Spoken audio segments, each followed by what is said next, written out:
Ada dua perikop yang akan kita baca pada pagi hari ini. Pertama dari kitab Yosua dan yang kedua nanti dari kitab Raja-Raja. Kita akan buka terlebih dahulu, belajar bersama-sama di dalam kitab Yosua pasal 10 ayat 12 dan 13. Yosua pasal 10 ayat 12 dan 13. Mari kita baca sama-sama 2-3. Lalu Yosua berbicara kepada Tuhan pada hari Tuhan menyerahkan orang Amori itu kepada orang Israel.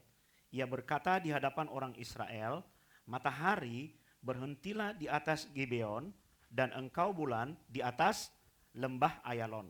Maka berhentilah matahari dan bulan pun tidak bergerak sampai bangsa itu membalaskan dendamnya kepada musuhnya.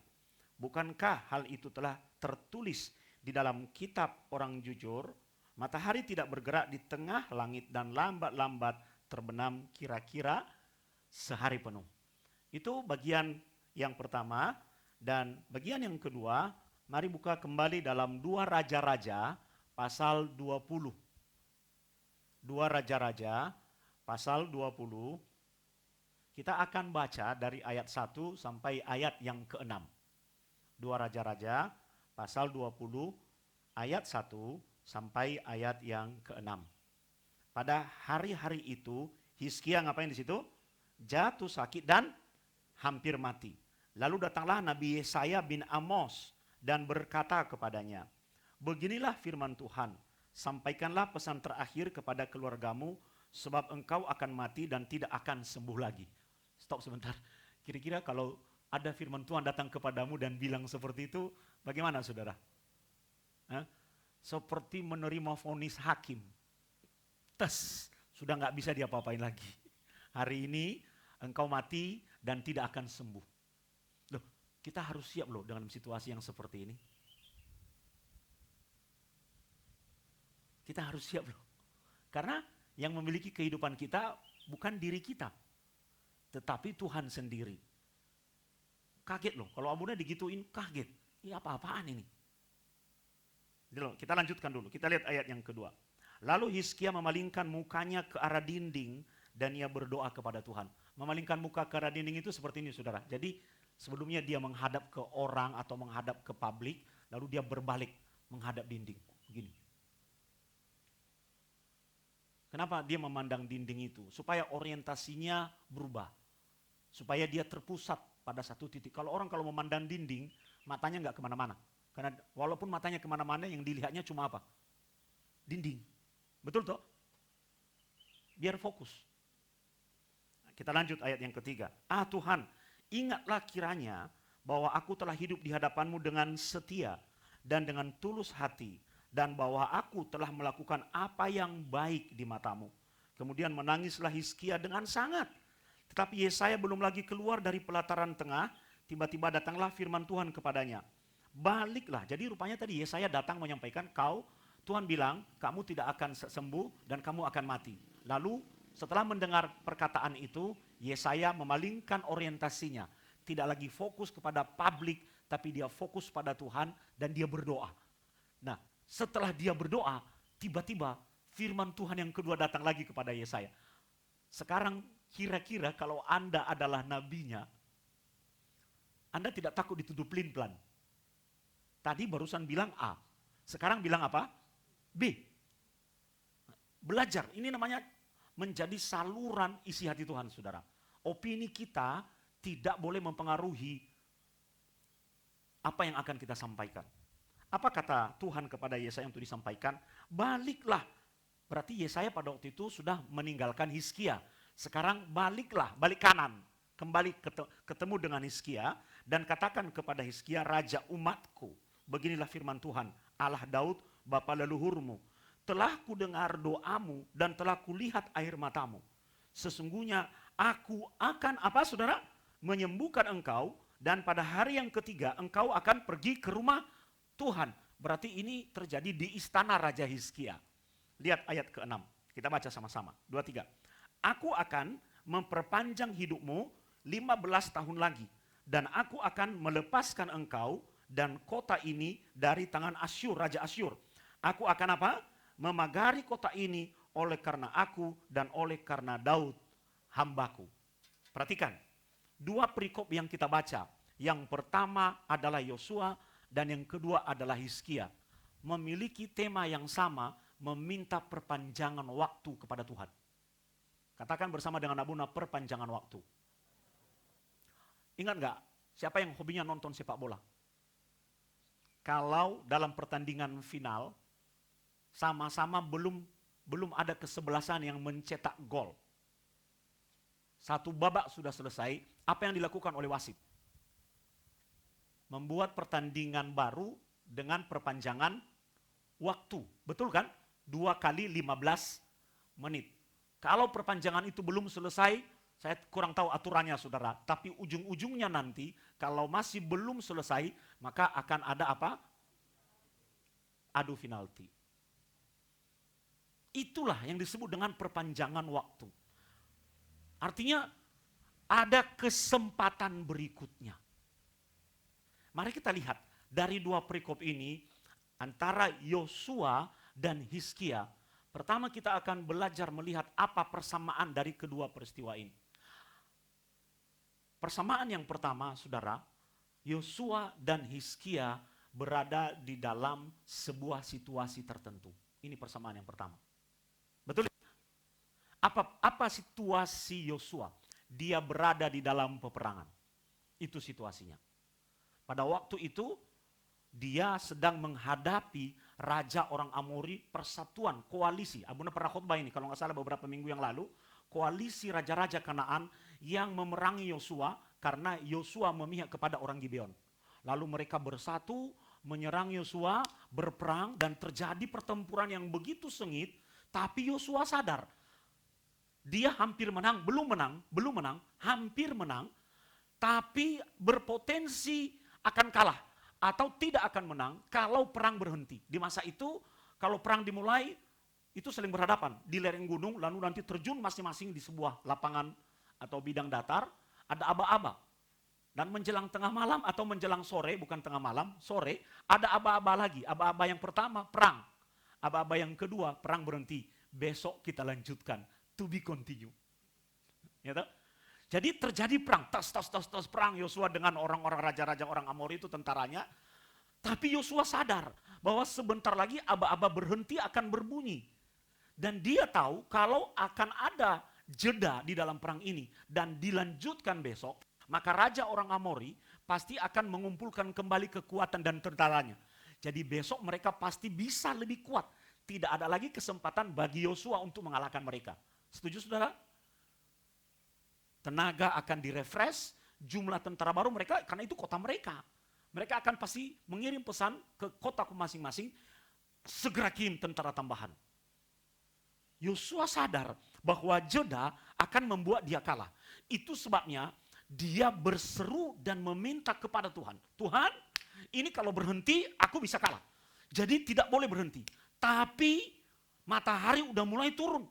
Jadi aku minta kepadamu, berikan aku kesempatan. Ini loh yang disebut dengan perpanjangan waktu. Berikan aku hari yang lebih panjang. Dia berdoa enggak tanggung-tanggung. Dia minta matahari berhenti dan bulan berhenti. Artinya rotasi bumi stop. Berarti waktu lebih panjang. Dan Tuhan mengizinkan itu kepada Yosua. Sehingga akhirnya seperti yang barusan kita baca tadi, Yosua berhasil mengalahkan raja-raja orang Amori itu. Dia mengalami kemenangan. Wah, itu Yosua. Bagaimana situasi Hizkia? Hizkia beda. Hizkia tidak sedang berada dalam peperangan untuk menghadapi musuh. Hizkia sedang berada dalam keadaan sakit. Rupanya sakitnya Hizkia tergolong parah. Artinya tidak ada harapan lagi. Dan kita tahu bahwa Hizkia adalah seorang raja yang takut akan Tuhan. Tiba-tiba di tengah pengharapannya untuk sembuh dan pulih dari situasinya, datang firman Tuhan kepadanya. Dan firman Tuhan ini langsung straight to the point. Kau mati dan kau tidak akan sembuh. Itu sebabnya tadi Abuna tanya, kalau Tuhan bicara seperti itu kepada kita melalui seseorang, nggak usah marah dulu pada Tuhan. Orang yang menyampaikan itu kepada kita, pasti akan kita timpuk dengan sandal. Nabi palsu kamu ini. Apa? Wong Tuhan itu kan menyampaikan tentang kehidupan. Betul toh? Apa yang kamu sampaikan ini? Enggak benar. Tapi kita belajar melihat. Sekalipun Hizkia menerima pesan profetik yang seperti itu, dia berpikir dan memiliki satu prinsip yang menjadi teladan buat kita hari ini. Dia berkata seperti Yosua, kalau aku masih punya tambahan waktu, aku pasti menang. Hizkia meminta kepada Tuhan. Dia berkata, Tuhan berikan aku kesempatan hidup lagi. Apa doa Hizkia itu? Oh, powerful saudara. Dia mengklaim kepada Tuhan. Dia mengklaim kepada Tuhan. Responnya bukan nyalakan Tuhan, bukan nyalakan Yesaya, padahal dia raja yang berkuasa. Responnya adalah berbalik kepada Tuhan.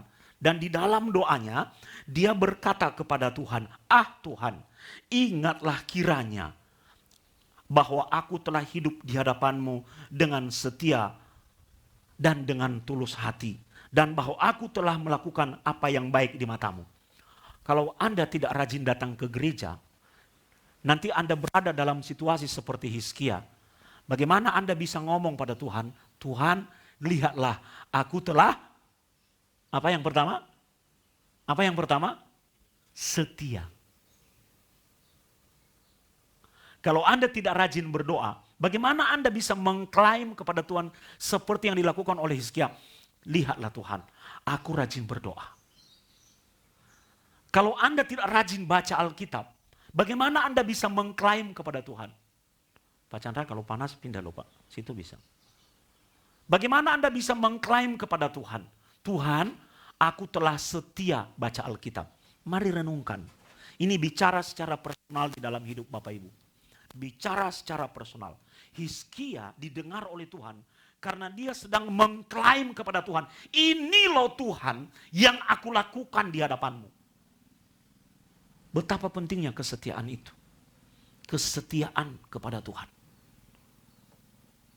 Aku telah hidup di hadapan-Mu dengan setia dan dengan tulus hati. Tulus hati itu artinya, biasanya kalau orang menulis surat dalam bahasa Inggris, sebelum nama pengirim surat dan tanda tangannya, di situ ada sincerity. Tahu ya? Artinya dengan hati yang murni, dengan kejujuran sepenuh hati, dengan tulus hati, sincerity.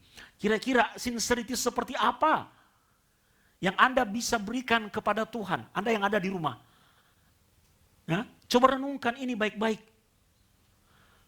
Kadang-kadang kita di dalam Tuhan itu lebih banyak berasumsinya.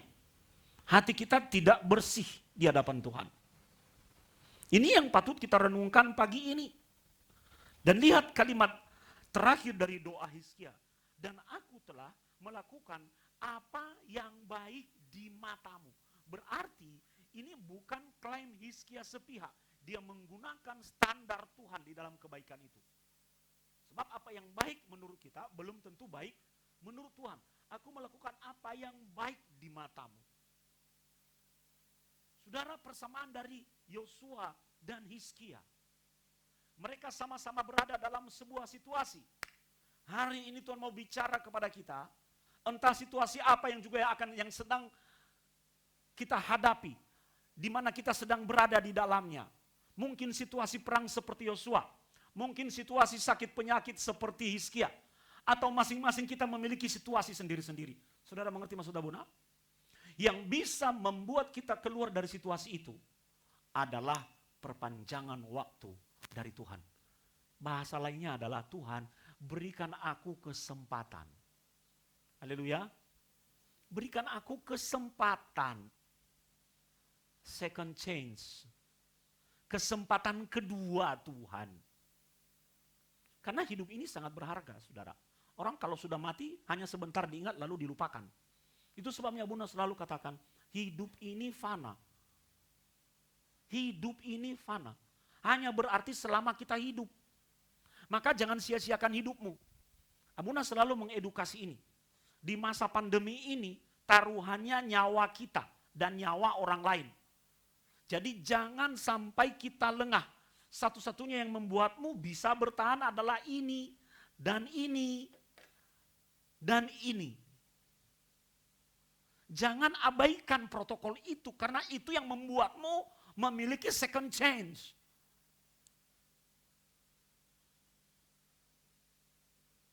Hal ini penting. Jangan menganggap remeh, saya sudah divaksin. Nyatanya sekarang yang sudah vaksin pun bermatian. Berarti itu bukan solusi. Jangan menganggap remeh. Masih mending kalau mati sendiri. Ini juga nyeret-nyeret orang lain. Mari kita renungkan. Pertempuran apa yang sedang Anda hadapi hari-hari ini? Anda harus bisa memastikan bahwa Anda keluar sebagai pemenang. Haleluya. Kita sedang berada dalam pertempuran hari ini. Yosua kelihatan musuh.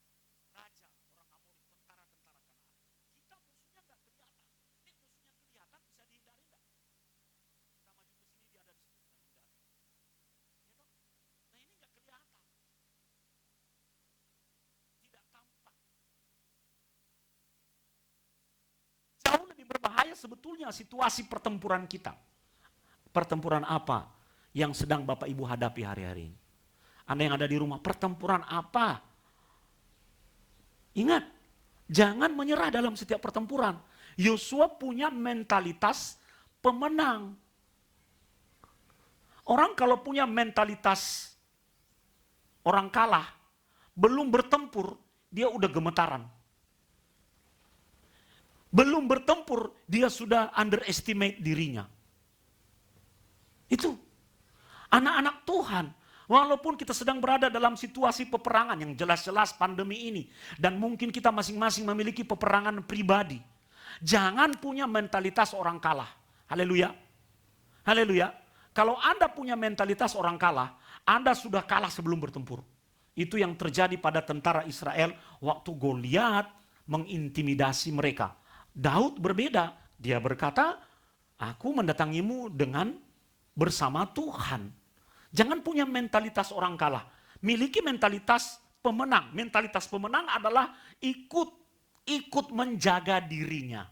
Pakai ini maaf ya, saya copot karena saya berjauhan dengan Bapak Ibu, supaya rekamannya bagus dan clear. Mari kita jaga. Situasi kita apa? Yosua perang, Hizkia apa? Sakit penyakit. Pasti kita sedang berada dalam sebuah situasi tertentu. Di dalam situasi itu, hanya ada dua pilihan loh saudara. Kalah oleh situasi atau kita mengalahkan situasi. Haleluya. Banyak orang hari-hari ini kalah oleh situasi. Kalah oleh kesedihan. Kalah oleh permasalahan. Kalah oleh perselisihan, kalah oleh sakit penyakit, kalah oleh lingkungannya. Anak Tuhan itu destininya adalah terang dan garam. Yang namanya terang dia mengalahkan kegelapan, yang namanya garam dia memberikan rasa asin. Jadi dia yang berdampak, bukan dia yang menerima dampak. Tapi apa? Dia yang berdampak. Bersamaannya keduanya berada di dalam sebuah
memiliki sakit penyakit.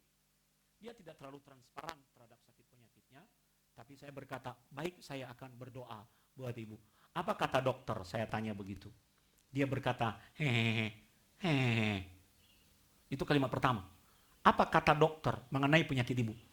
Apa jawabannya tadi? Hehehe. Loh, kok hehehe? Kenapa? Aku sudah lama gak ke dokter. Jadi ibu sekarang pergi kemana? Ke pengobatan alternatif. Gantian saya bilang, hehehe. Jadi ibu tidak ke dokter. Hehehe. Kelihatannya itu solusi buat kita. Tapi kita sudah mencederai hubungan dan kepercayaan kita dan iman kita kepada Tuhan. Saya bilang, hentikan bu. Nggak ada gunanya. Buat apa sekarang saya berdoa kepada ibu? Sementara ibu kemana sekarang? Dia bilang, aku sedang pergi ke pengobatan alternatif. Di jalan sebelum nyampe rumah dukun, dia minta doa pada pendeta. Ya saya berdoa, tapi saya tidak sungguh-sungguh berdoa. Mohon maaf saudara. Karena buat apa? Nggak ada gunanya. Menampung air di dalam sebuah bejana yang tidak memiliki dasar.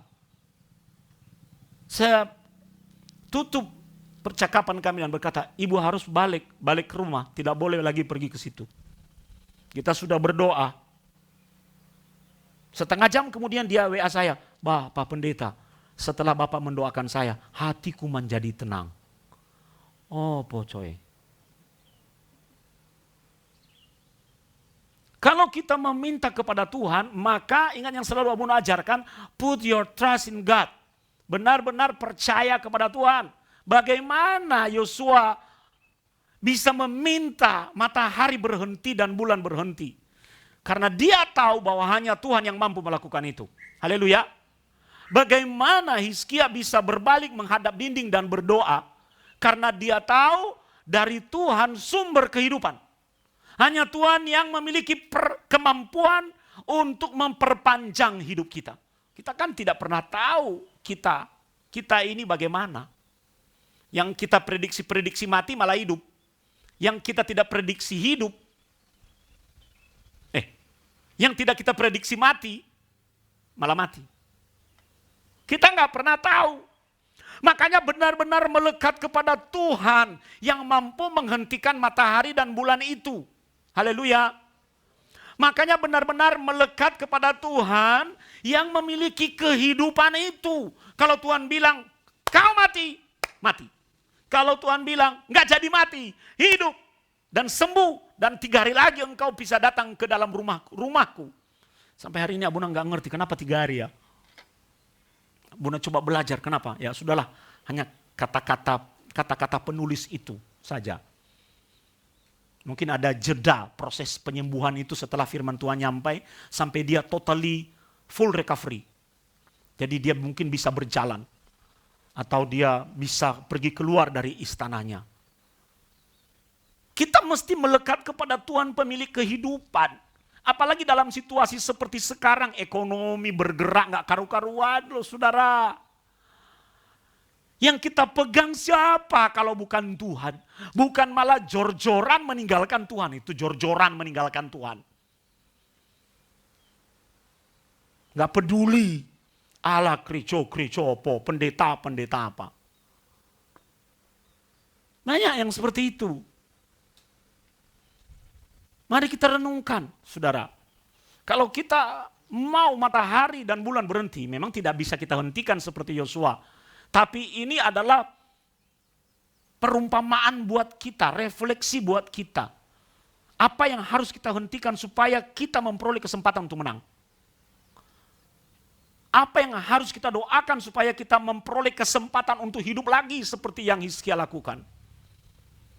Itu pusatnya hanya kepada Tuhan. Itu loh. Pusatnya hanya kepada Tuhan. Bukan kepada yang lain. Yosua akhirnya menang. Menaklukkan musuh-musuhnya. Merampas. Dan itu malah enak kan? Seperti yang Abuna pernah jelaskan. Daripada pergi ke 5 daerah memerangi mereka. Habis sumber daya, habis transportasi, habis energi. 5 5 raja yang harus ditaklukkan Yosua ditandakan nanti berkumpul jadi satu. Sekali pukul. 5 daerah langsung dikuasai. Betul kan? Bagaimana dengan Hizkia? Wow, indah saudara. Tuhan berkata kepadanya, aku memberikan kepadamu tambahan waktu untuk kehidupan selama 15 tahun. 15 tahun. Makanya jangan menyerah dalam hidup ini. Haleluya saudaraku. Karena selalu ada kesempatan. Selalu ada yang namanya kesempatan dari Tuhan. Mereka memperoleh hasil akhir yang luar biasa. Seperti itu loh kita Bapak Ibu. Kita akan memperoleh hasil akhir yang luar biasa. Oleh sebab itu mari kita belajar merefleksikan diri dari 2 kisah ini. Khususnya kepada doa. Kalau permintaan Yosua kan kemarin sudah kita bahas kan? Sudah kita bahas. Saya ingin mengajak kita secara khusus mempelajari apa yang dilakukan oleh Hizkia. Dan kita mempelajarinya dari doanya di hadapan Tuhan. Pasal 22 Raja-Raja ayat yang ketiga. Ah Tuhan, ingatlah kiranya. Ah Tuhan. Saudara, kalau kita tidak ingatlah, berarti ingatlah artinya ingat apa yang sudah kulakukan. Maka selama kita hidup di dunia ini, mari kita melakukan sesuatu yang bisa diingat Tuhan. Yang bisa diingat Tuhan. Karena hidup ini adalah kesempatan loh Bapak Ibu. Amin. Dan hanya selama kita hidup ini, kita bisa memberikan, memberikan warisan buat generasi di bawah kita. Orang kan dikenang dari 2 hal. Kejahatan yang pernah dia lakukan dan kebaikan yang pernah dia lakukan. Itu, ada pepatah itu.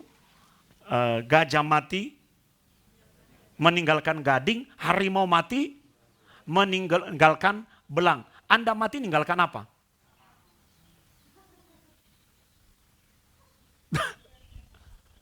Apa? Meninggalkan apa? Harta. Apa?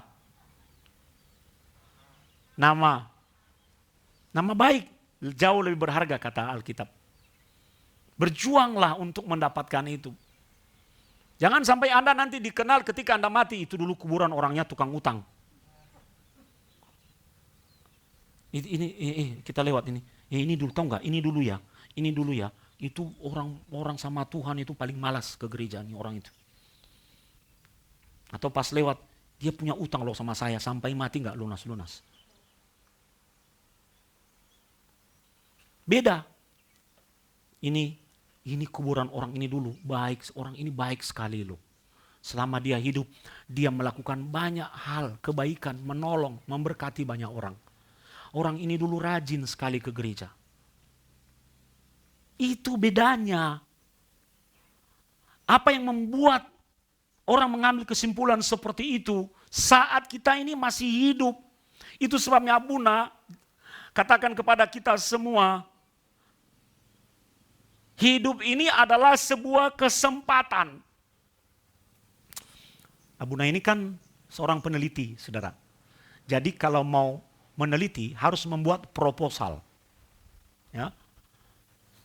Nanti kalau disetujui baru boleh meneliti.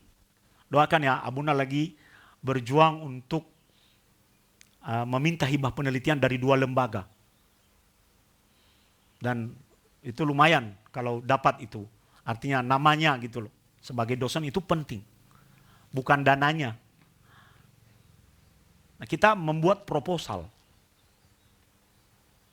Setelah disetujui, baru proposal itu kita lakukan. Jadi dalam hidup ini sebenarnya hidupmu adalah mengajukan proposal dan melakukannya. Kira-kira proposal seperti apa yang Anda bisa ajukan kepada Tuhan melalui bisnismu, pekerjaanmu, melalui kehidupanmu, melalui pelayananmu? Proposal seperti apa? Yosua mengajukan proposal, Tuhan hentikan bulan ini dan matahari ini supaya aku menang. Itu proposalnya dan Tuhan berkenan. Hizkia berkata, Tuhan lihat apa yang sudah aku lakukan. Lihat apa yang sudah aku lakukan. Coba dia tidak melakukan sesuatu. Dia nggak bisa mengklaim itu kepada Tuhan. Itu proposalnya. Hari ini nanti pulang ke rumah mikir-mikir ya Bapak Ibu. Proposal apa yang sudah aku ajukan kepada Tuhan dan sudah terlaksana. Dan apa yang akan aku ajukan untuk segera terlaksana. Itu.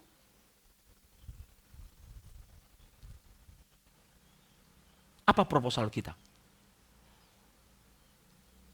Karena hanya selama kita hidup,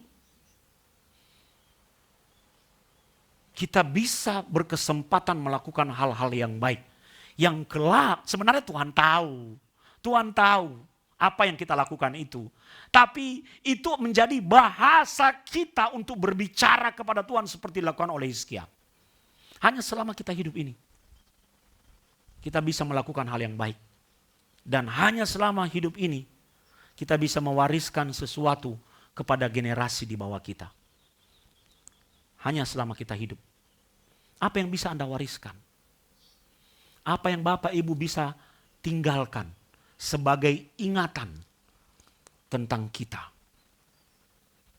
Ketika Hizkia berada di dalam situasi sakit penyakit, taruhannya nyawa, dia berkata kepada Tuhan, dia mengajukan proposalnya, Tuhan, ingatlah kiranya bahwa ingatlah kiranya. Jadi dia sedang berdialog, Tuhan, ingatlah Tuhan, bahwa aku telah hidup di hadapan-Mu dengan setia. Apa definisi setia di sini saudara? Dia setia pada Taurat Tuhan. Dia setia melayani Tuhan di rumah Tuhan. Dia setia menyelenggarakan ibadah di rumah Tuhan. Lihat kiri kananmu. Apakah itu wajah yang kau lihat minggu lalu?